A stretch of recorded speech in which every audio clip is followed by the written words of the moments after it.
Ce journal vous est offert par le FPI, Fonds des promotions de l'industrie, votre partenaire privilégié pour la réussite de vos projets.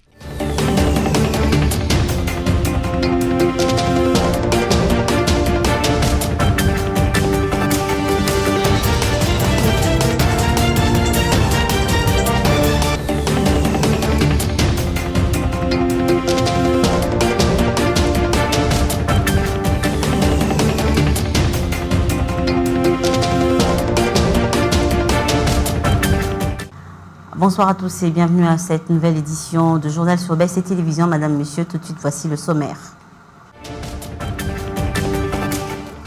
Décès des 4 journalistes congolais à la fin de la semaine dernière. Au nom de tous les professionnels de médias, l'Union nationale de la presse du Congo exprime ses sincères condoléances aux familles éprouvées ainsi qu'à la corporation. Vous suivrez un communiqué nécrologique dans ce journal. Comment lutter contre le phénomène Kuluna dans la ville-province de Kinshasa? Un Congolais vivant en France pense que la construction des centres de formation comme Kanyamaka CC serait une solution idéale. Et enfin, le procès pour la séquestration de Paul Pogba s'ouvre ce mardi, victime d'une extorsion des fonds. Il a été braqué par des hommes lui réclamant 13 millions d'euros. Voilà tout pour les sommaires. Encore une fois, bonsoir et bienvenue. Si vous nous rejoignez, la corporation exige, vous l'avez certainement appris, et c'est une triste nouvelle. 3 journalistes de la RTNC ont perdu la vie le même jour, le dimanche 24 novembre 2024. Parmi eux, Jemima Diane Mogo Mambassa, qui, après avoir passé quelques jours à l'hôpital du Cinquantenaire suite aux blessures lui infligées par des inciviques appelés communément Kuluna sur l'avenue du 24 novembre, après son journal de 23 heures, une disparition qui a laissé sa famille biologique et la corporation sous le choc. Je vous propose de suivre un reportage réalisé par ses collègues de la radio-télévision nationale congolaise. Regardez. Les larmes sont trop dures à retenir. L'émotion et la consternation sont bien plus fortes à la taille de la personne disparue pour cette famille. Jemima Diane Mogbo, célèbre présentatrice du journal télévisé de 23 heures sur la radio-télévision nationale congolaise, n'a pas malheureusement survécu aux blessures subies lors de son agression par le Kuluna juste après sa prestation le mardi 12 novembre 2024. Depuis cette annonce, son avenue pourtant réputée un coin chaud dans la commune de Bandalungwa était presque déserte. Pas d'attroupement, pas de musique. Difficilement pour les habitants d'avaler cette triste nouvelle, une disparition aussi violente qui exige réparation. Cette triste nouvelle a aussi affecté ses collègues des services. Au cours du conseil des rédactions de ces jours, tous ont observé une minute de silence en mémoire de celle qui a toujours été disponible pour servir les autres selon les témoignages. Je suis parmi les gens qui l'ont accompagné à la morgue de l'hôpital du Cinquantenaire. Voilà, je suis très touchée. C'est une fille bien éduquée et très polie. À tout le monde, elle appelait toujours chef. Chaque fois qu'elle avait des ennuis, même pour des éléments à faire passer, soit on a oublié son élément sur les conducteurs.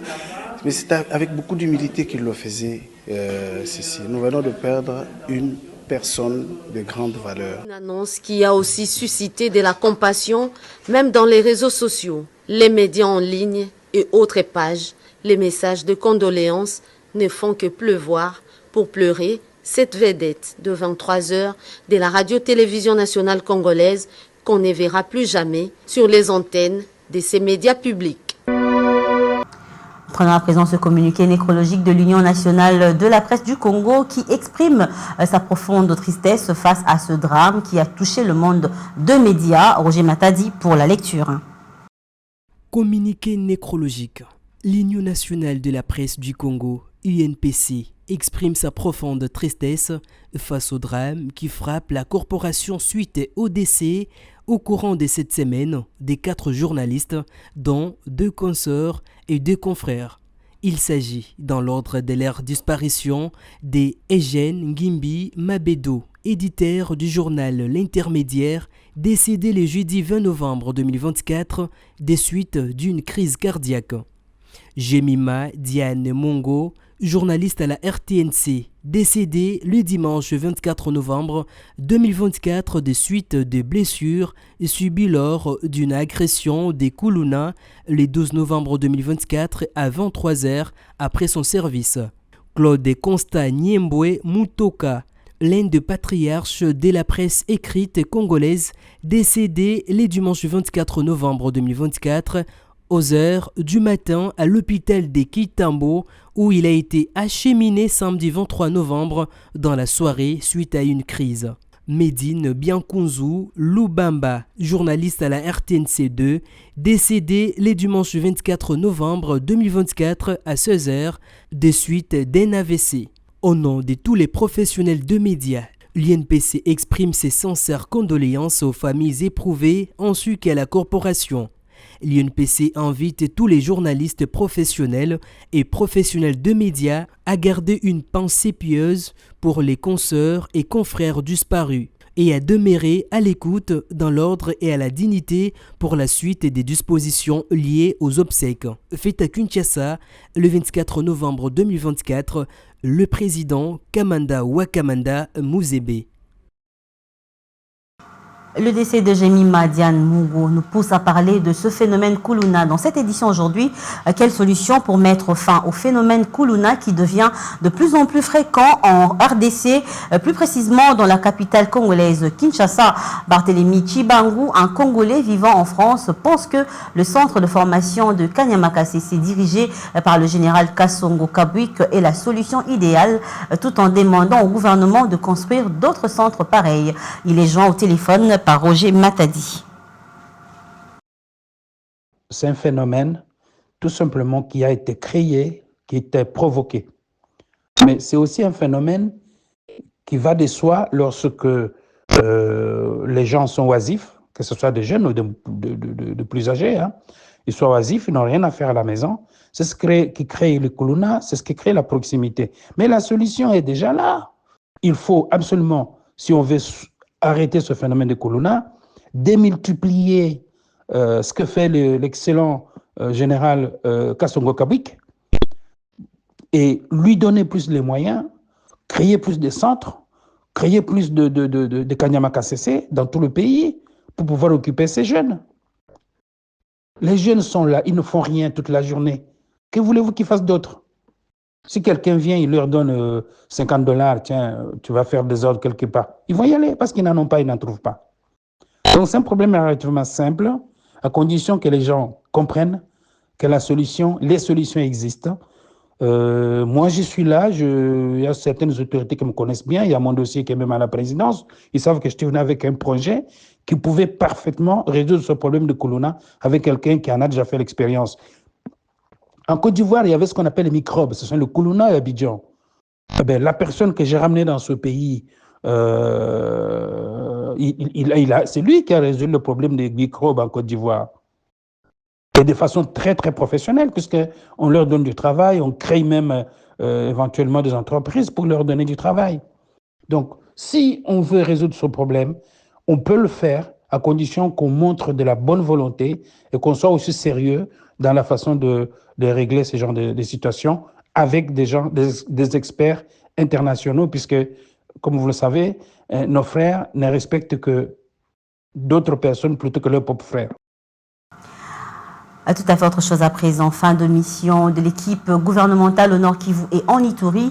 Le gouvernement souminois a évalué le week-end dernier les mesures d'application prises l'année dernière par ordonnance présidentielle portant justement sur l'atténuation de l'état de siège décrété dans ces deux provinces. La première ministre a également eu une série d'audiences avec les humanitaires, les élus et la société civile. Junette Fika nous en parle. Atterri le vendredi 22 novembre 2024 à Goma, dans le Nord Kivu, la première ministre Judith Suminwa Tuluka et son équipe gouvernementale ont clôturé leur mission cruciale, axée notamment sur l'évaluation de l'état des sièges dans les deux provinces de l'Est, à savoir le Nord Kivu et l'Ituri. Dans la ville de Goma, Judith Suminwa Tuluka a échangé avec les humanitaires, les députés, la société civile, la jeunesse ainsi que le chef coutumier. Ici, La chef du gouvernement, Judith Suminwa, a connu les préoccupations essentielles pour mieux orienter l'action gouvernementale dans cette région sous état de siège depuis 3 ans.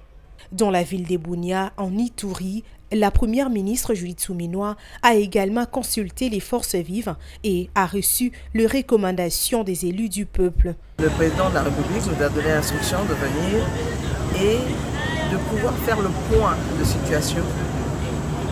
Aujourd'hui, on est en 2024, on est pratiquement à la fin de l'année. Qu'est-ce qui a pu être fait effectivement? Quelles sont les avancées? Quelles sont les forces? Quelles sont les faiblesses? Raison pour laquelle il était important que nous puissions, avec la délégation qui m'accompagne et qui est constituée de représentants, de députés nationaux, sénateurs, en majorité faisant partie de la commission défense et sécurité et quelques membres du gouvernement, de pouvoir rencontrer les forces vives, les différentes parties prenantes. La chef du gouvernement, déjà à Kinshasa, la capitale, a réservé à ces sujets la primeur du rapport de la mission conjointe gouvernement parlementaire sur l'état des sièges au président de la République, Félix-Antoine Tshisekedi Tshilombo. Apprenons cette actualité en bref et en images. L'école de la police nationale congolaise, après avoir reçu une donation de 100 lits, 121 sacs à dos et 4 grandes tentes récemment de la part de la police de la MONUSCO, le directeur de cette école de la police nationale congolaise de Mugunga, non loin de la ville de Goma au Nord Kivu, a encore reçu le matériel, lesquels, selon lui, vient renforcer leur capacité d'accueillir à l'école de formation et va en même temps leur permettre de bien accomplir la mission de former les policiers et s'engage à bien les gérer de manière à ce que ces matériels servent abondamment et longuement à l'école de la police de Mugunga et cela au profit des apprenants. Sachez que cette école de la police reçoit chaque année environ 300 apprenants qui viennent de tout le pays. Ce journal se poursuit. Les réactions autour de l'actualité sur le changement de la Constitution continuent de tomber et c'est au tour du parti politique Nouvel Élan qui a donné ce lundi 25 novembre 2024 sa position sur cette question. Quelques réformes ont été données pour améliorer la gouvernance, notamment la titrisation des terres en faveur des communautés locales, rendre concret les transferts des compétences exclusives des provinces par l'État en faveur des provinces. On écoute le secrétaire général Blanchard Mangomba. L'actualité qui divise l'opinion nationale, à savoir la révision ou le changement de la Constitution. Mesdames et messieurs de la presse, il est important que ces débats, il est important de souligner que ces débats n'est ni sorcier, moins encore tabou dans notre démocratie, en ce sens que la Constitution actuelle prévoit les mécanismes et les modalités de l'aborder. Il est vrai que les uns et les autres peuvent diverger dans la manière d'appréhender telle ou telle autre option, mais le plus important, c'est de s'assumer avec des propositions claires, concrètes et objectives. Le Nouvel Élan propose de rendre effective la décentralisation avec un changement du mécanisme et du taux de répartition de recettes à caractère national et d'origine extérieure entre l'État et les provinces, y compris les entités territoriales décentralisées. Le Nouvel Élan propose de rendre concret le transfert des compétences exclusives de provinces par l'État en faveur de provinces. Le Nouvel Élan propose également de mettre fin au bicéphalisme institutionnel au niveau de l'exécutif national. Direction Massimanimba pour parler élections législatives provinciales. Il a eu lieu le dimanche 24 novembre 2024, lancement de la formation des personnels, à savoir les chefs des centres de vote, des présidents formateurs et des techniciens informatiques de centres de vote. Cette formation a été lancée par le rapporteur adjoint de la CENI, Paul Mouindo. Jeanette Fika revient. À Massimanimba, dans la province du Kwilu, en République démocratique du Congo, c'est dans la grande salle de la coordination de l'Église catholique de cette province que le chef du centre de vote, les présidents formateurs et les techniciens recrutés pour prester durant les opérations de vote ont été réunis autour du rapporteur adjoint de la CENI, Paul Mohindo, qui a procédé à ces lancements dans ces coins du pays. Les rapporteurs adjoints de la CENI a cependant appelé le participant à plus de responsabilités tout en les exhortant à corriger les erreurs du passé. Aujourd'hui, nous venons donc de lancer les deuxièmes niveaux qui va les concerner. Le premier niveau avait eu lieu au niveau de Kinshasa, mais là, nous sommes dans le territoire de Massimanimba, mais au même moment à Yakoma, la même formation venait d'être lancée et donc nous formons les agents avec des méthodes beaucoup plus robustes. Et donc cette formation visait à rendre davantage plus professionnels les agents électoraux. Cette activité s'est déroulée en présence de l'administrateur du territoire, Emery Kangouma, et le membre des sécurités locales. Notons que cette équipe de la centrale électorale s'est rendue dans ce coin du pays dans l'objectif de superviser le déroulement des élections prévues pour ce 15 décembre 2024 dans ces coins du pays. Parlons du deuxième président du Zaïre, à l'époque Mobutu Sese Seko, qui reste inaliénable à l'histoire du pays. Précieux Baï Kabange, leader patriotique du Grand Katanga, souhaite que les compatriotes congolais honorent la mémoire du léopard du Zaïre et pense que l'histoire du Congo doit être écrite et racontée par des Congolais, même 59 ans après l'accession de ce dernier à la magistrature suprême dans son Zaïre natal. Je vous propose de l'écouter. Il a été joint au téléphone par votre rédaction. Cette date-là nous rappelle le grand léopard, Mobutu Sese Seko Kukungwendo Azabanga. Voilà, c'est un grand monsieur et il ne faut pas toujours voir les choses du mauvais côté. Il faut voir aussi du bon côté. Ces messieurs, c'est vraiment un patriote, un nationaliste. Voilà ce que nous gardons d'abord de bien de son côté. C'est un patriote. Et avec lui, c'était l'unité nationale et le patriotisme. On étudiait ça à l'école. Et chaque matin, on savait c'est quoi la patrie, c'est quoi la valeur de la patrie, c'est quoi l'unité nationale. Voilà, avec ces grands messieurs. Et il a laissé plusieurs réalisations. Nous avons le stade des martyrs, nous avons le palais du peuple. Il a laissé vraiment beaucoup de choses positives. Je vous ai parlé ici sur le plan idéologique, je vous ai dit la patrie avant tout, et puis dans les réalisations, il en a laissé des trop. Il y a des camps militaires qu'il a construits comme camp Mobutu et consorts et tout ça. Mais ce que nous déplorons, c'est quoi? Et c'est ce système-là de débaptiser les choses, les sites. Quand vous arrivez au pouvoir, vous changez des noms. Vous débaptisez les sites. Nous avons vu quand Mobutu, par exemple, qu'on a changé, c'est maintenant quand Kabila, nous allons même à Lubumbashi, là-bas, vous verrez la chaussée Mobutu, qu'on appelle aujourd'hui chaussée Kabila, on ne sait pas pourquoi, et partout il y avait le nom Mobutu, on a changé. Nous perdons cette histoire-là. Nous sommes l'homme congolais est en train de perdre son âme là. Donc on ne sait plus parler république, et chacun lorsqu'il vient, il amène un peu de lui. Et si quelqu'un veut que tel site porte son nom, il n'a qu'à construire, c'est le plus important. Et puis le président de la République, Félix Tshisekedi, a pris part le dimanche 24 novembre 2024 au culte dit de célébration à l'occasion de la clôture du programme de prière Bunda 21 organisé par la communauté religieuse Centre Missionnaire Philadelphie, située dans la commune de La Gombe. Regardez. Grande célébration au temple du Centre Missionnaire Philadelphie, ce dimanche 24 novembre 2024. Chants, danses, témoignages, exhortations étaient au menu à l'occasion de la clôture du programme annuel de 21 jours de jeûnes et prières dénommé Bunda 21.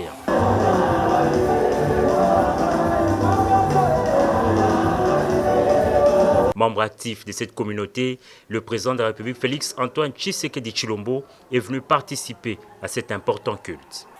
À son arrivée, il a été accueilli par l'apôtre Roland Dalo. Chaudes accolades entre le président et son pasteur, sous des vivas des fidèles venus nombreux pour l'événement.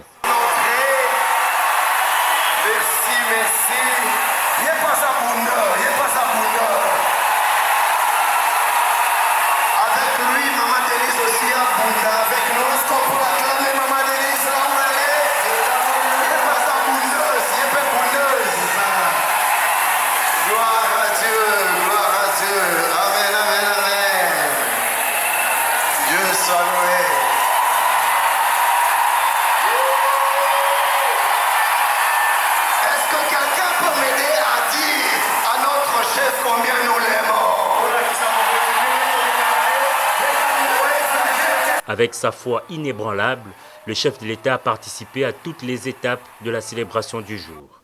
Moment glorieux et merveilleux pour les prédicateurs qui exhortent les fidèles à garder intacte la flamme de Bunda 21. Nous bénissons le Seigneur parce que nous avons passé des moments glorieux, des moments merveilleux. Dès le premier jour, le 4 novembre, quand nous avons commencé à 6 heures, la gloire de Dieu était présente, la présence de Dieu était effective. Dieu nous a fait beaucoup de bien. Le pasteur Ken Luamba est resté focus sur cette célébration. Aucun commentaire sur la polémique autour des dernières déclarations de l'apôtre Roland Dalo qui ont suscité des réactions mitigées dans l'opinion. J'aimerais garder mon focus. Dieu nous a fait du bien au travers de Bunda. Restons-en là et ne nous laissons pas distraire par quoi que ce soit. Que le nom du Seigneur soit glorifié pour toutes choses. Dieu est glorifié. La fête était donc totale en cette journée de clôture de ce programme annuel de 21 jours des jeûnes et prières en faveur des familles et de la nation.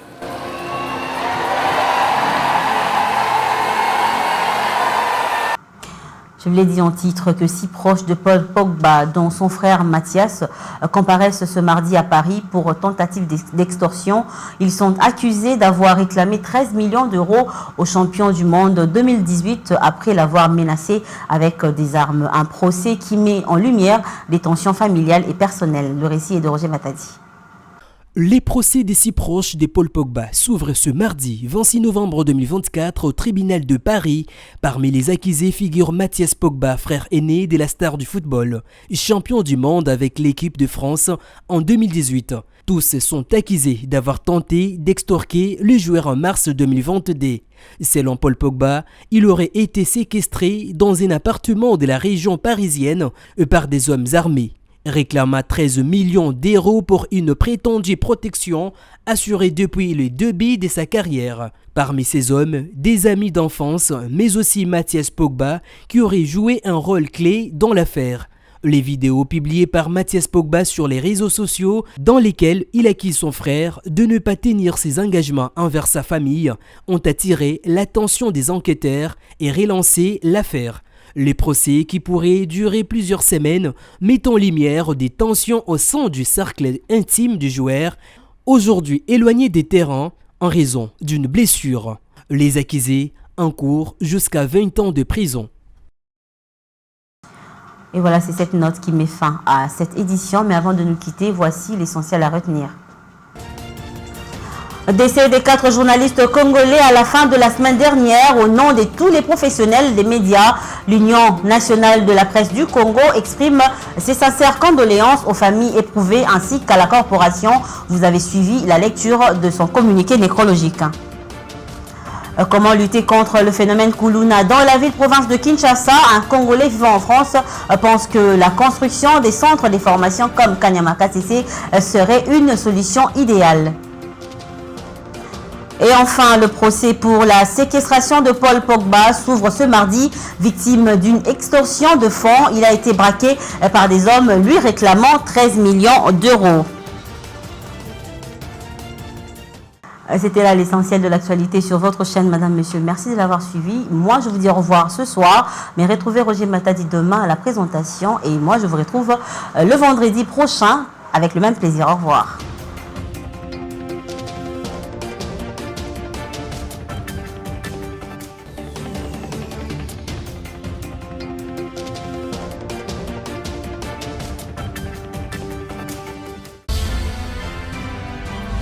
Ce journal vous a été offert par le FPI. Fonds des promotions de l'industrie. Votre partenaire privilégié pour la réussite de vos projets.